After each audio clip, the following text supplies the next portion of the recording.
My name's Jeff Alexander. I'm with Intrepid Travel. We're at the Green Festival today to share with the world our sustainable style of travel. We do small group tours, averaging 10 people per group. That allows us to travel in this grassroots sustainable style, stay in small, locally owned accommodations. We do homestays on quite a few of our trips, from remote hill tribe villages in northern Thailand, ranches in Uruguay, a traditional pub stay in New Zealand. We travel using a lot of local transportation, whether it be local chicken buses, overnight trains, Chinese sailing junks, camels, rickshaws, you name it, we travel it. And we believe that's part of the journey. It's a way of traveling sustainably, but also getting that experience of the country. We have a leader. Most all of our leaders are local to that country or region, and they are there to show you their country, their place, their experience.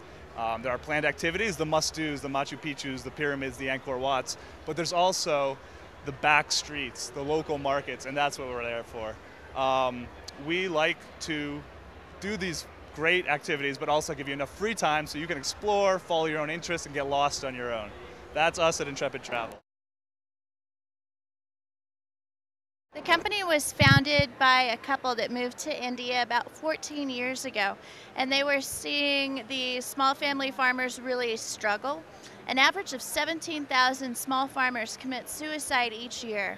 They get caught up in the negative cycle of conventional farming, where they're purchasing hybrid seeds and pesticides and all sorts of chemicals every year to grow their crops.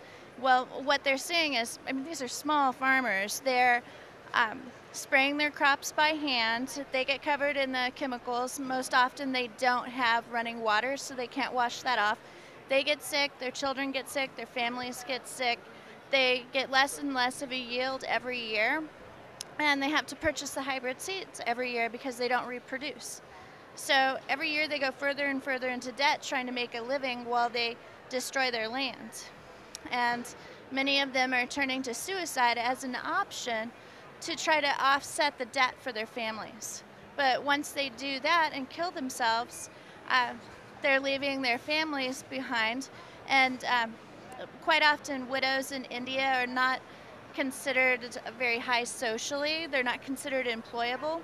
So you have a woman trying to support a family of maybe 3 or 4 or 5 children, not having any employment. We do employ widows and pay them equal wages to what we pay other women and men, which is absolutely not common in India. We're really about creating a social revolution and an organic revolution in India.